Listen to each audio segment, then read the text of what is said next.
Everyone, সবাইকে নমস্কার। আজ আমরা করব আলুর দম। আলুর দম করার জন্য প্রথমে আমি কড়াইতে তেল গরম হতে দিয়ে দিয়েছি। তারপরে এখানে রেখেছি উপকরণ কিছু আলু, সেদ্ধ করে রাখা আলু, রয়েছে পেঁয়াজ বাটা, রয়েছে আদা রসুন জিরে শুকনো লঙ্কা গরম মশলা বাটা, রয়েছে টমেটো বাটা।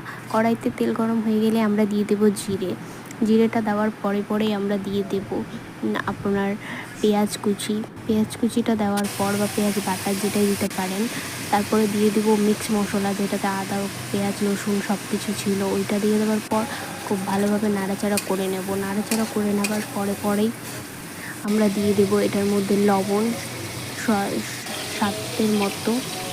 স্বাদের মতো। তারপরে দিয়ে দেবো হলুদ দেওয়ার পরে এটা ভালো করে মিশিয়ে নেব। মিক্স করে নেওয়ার পরে খুব ভালোভাবে এটাকে নাড়াচাড়া করতে হবে। নাড়াচাড়া কিছুক্ষণ করিয়ে নেওয়ার পরে আমরা এটার মধ্যে দিয়ে দেবো টমেটো বাটাটা দেওয়ার পরেও আমাদেরকে এরকম করে নাড়াচাড়া করতে হবে। এই যে এখন আমি টমেটো বাটাটা দিয়ে দিলাম। টমেটো বাটাটা দিয়ে খুব ভালোভাবে নাড়াচাড়া করতে হবে।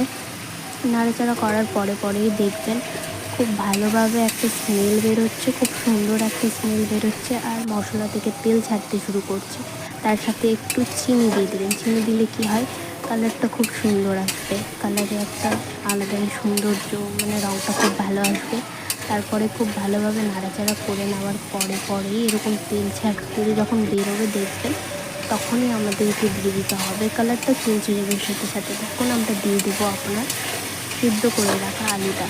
এই সময় এসে আমাদেরকে সিদ্ধ করে রাখা আলুটা দিয়ে দিতে হবে। আলুটা দিয়ে দেওয়ার পরে আমাদেরকে খুব ভালোভাবে নাড়াচাড়া করতে হবে।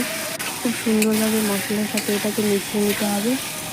মিশিয়ে নেওয়ার পরেই দেখবে একটা স্মেল আসবে আর আলু থেকে তেল ছাড়তে শুরু করবে। যখনই তেল ছাড়বে তখন আপনারা জল দিয়ে দিতে পারবেন আপনাদের যতটা পরিমাপ লাগে মনে হয়। জল দেওয়ার পরে তার সাথে কিছুটা গরম মশলা দিয়ে দেবেন।